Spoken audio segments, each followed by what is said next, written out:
So if you are a regular to Boys on Film, you know that Raj is a bit obsessed by superhero movies and TV shows, because obviously now we have Titans.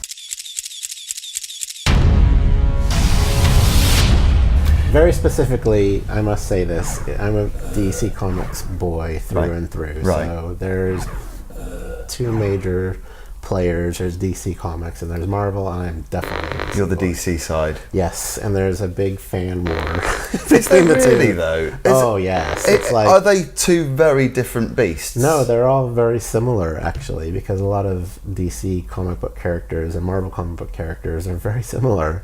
So why the competition? Why the It's divide? just always been a thing. It's always been a thing. And you could actually like both, and there are many comic book fans that like both, but there are some that are very more Marvel leaning and some that are very more DC leaning, and over the past couple of years it's been a very cool thing to diss DC films. How bizarre. But then I guess with camera equipment, you get that Sony Canon divide as well. It's weird, isn't it? I guess you're more fond of one than the other. Yeah. Although Marvel's been killing it on the big screen with their many Marvel movies that you can see, DC have slowly been introducing their films. They're only up to film 6, I believe, right now, whereas like Marvel have like 20 or something like that.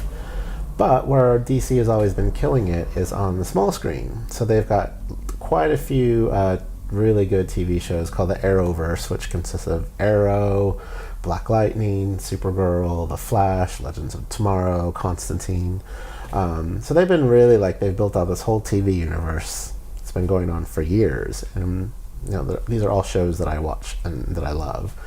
However, they've just launched DC's new streaming service called DC Universe, which is taking all of the DC Comics multimedia content from all over the years. So the Superman movies, the Batman movies, all the cartoons, all the TV shows, all the movies, and pulling them into this one streaming service called DC Universe, which is only available in the United States, which kind of blows right now. But He's spoken. Yeah, they are releasing original TV content on there as well, and their flagship show is Titans. And I couldn't be any more freaking excited because Titans is my favorite comic book of all time.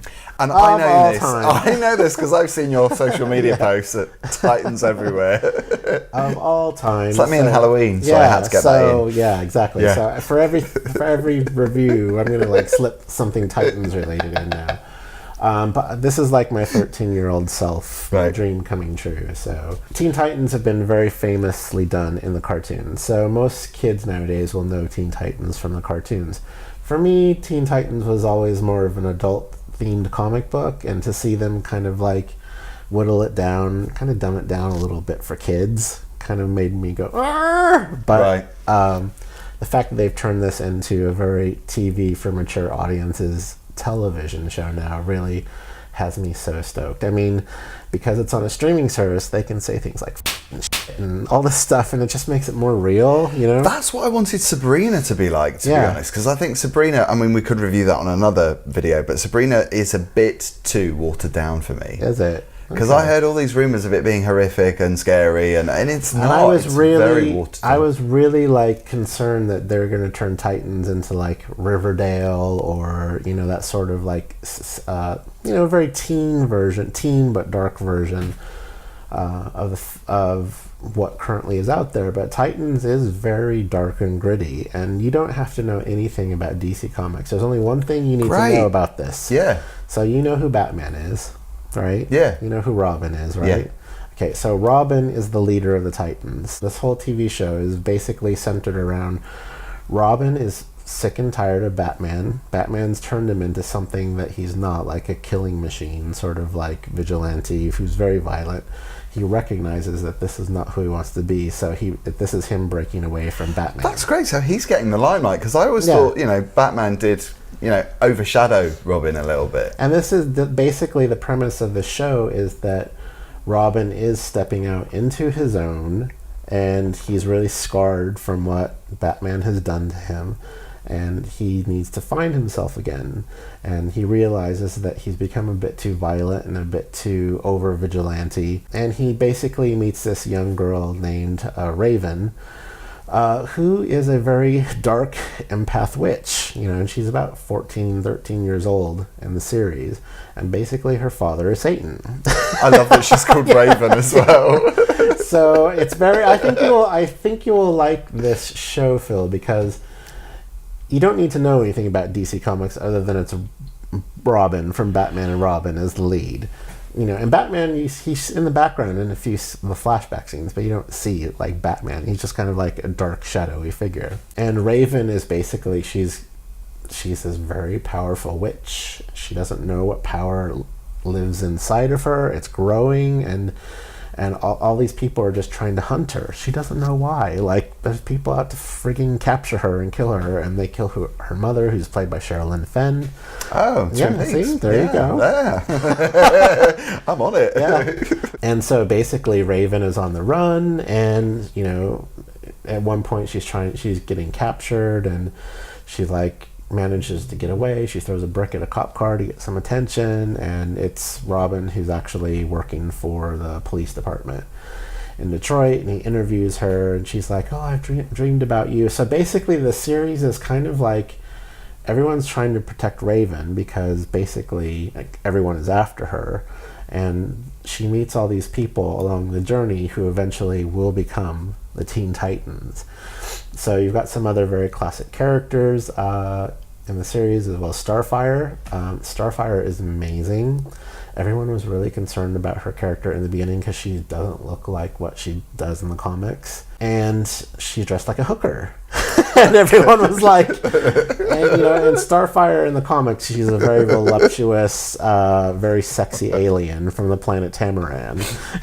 But in the series, she's dressed like a hooker. She doesn't know why. She has amnesia. She's been working for the Russians and trying to capture this Raven girl, but she doesn't know why. So she's kind of on a mission to find herself as well, but in the meantime she knows she has to find this Raven girl. She meets Robin along the way, whose street name is Dick Grayson, and then along the way they meet these other characters called Hawk and Dove, who are absolutely amazing vigilantes. And then there's also Beast Boy from the Doom Patrol, who's a shape-shifting he shapeshifts into a tiger.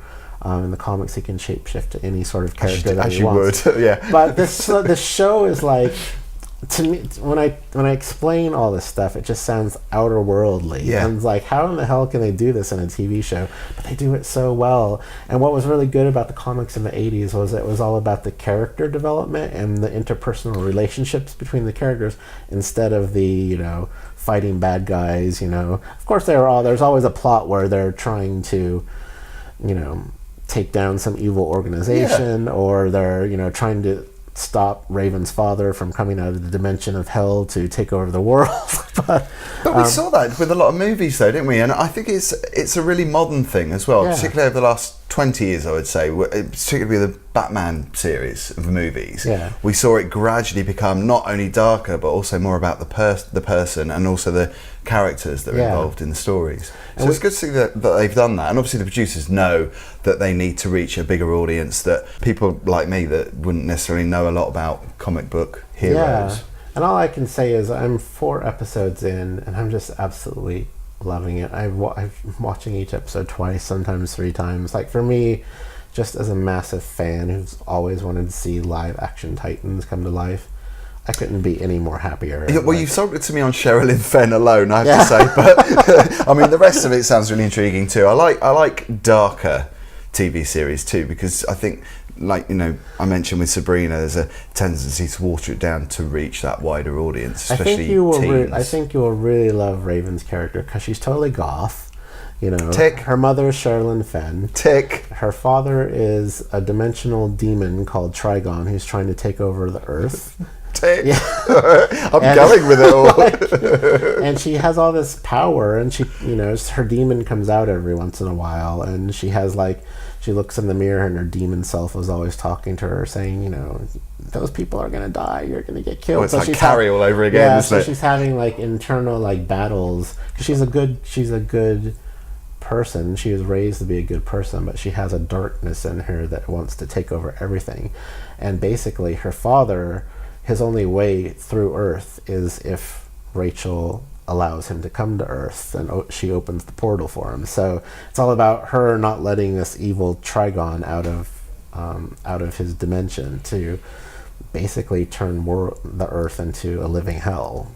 Well, the vibes I'm getting from you, Raj, are that you could potentially talk about this all day. I could. You've probably never seen me let him. more excited. If you're slightly interested in it, do check it out. It doesn't hit international for a while because it's going to be on Netflix internationally. Probably it's going to be a couple more months from now before it hits. But can I ask you about the quality of the special effects too? Is it something that is laden with special effects, like a lot of these superhero type films and TV series are? There are a couple scenes where you can be like, well, that's a bit special effectsy, but it's not like it's more practical effects than anything.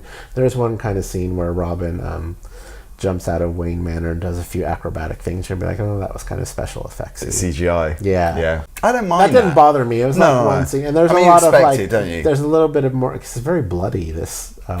There's another tick. Yeah, it's very bloody, and so there's a lot of battle scenes, and there's a lot of blood flying around, and some of it's a little animated, but which is very surprising. People are saying this is a bit more violent than the Teen Titans they were expecting, but this isn't your TV show made for kids interpretation anymore. So I'm just really enjoying it, and I know that there's more characters coming, like Donna Troy, who is Wonder Woman's sister, who's like my favorite comic book character of all time. She's going to be part of it. I could talk about this all day, Phil. Well, I think it's great. I really want you to watch the first I will. episodes. No, I will definitely get on it, but I love that you're enthusiastic about it, especially with you being so into the original characters as well, because there is sometimes, I think, a fear of something that's modern not living up to when they started that. putting all the images out, I'm kind of like, oh my god, I'm kind of like with you are with the Halloween movie. You're like, please don't f*** it up. Please don't f*** it up. Please don't f*** it up. Please, please, please, please.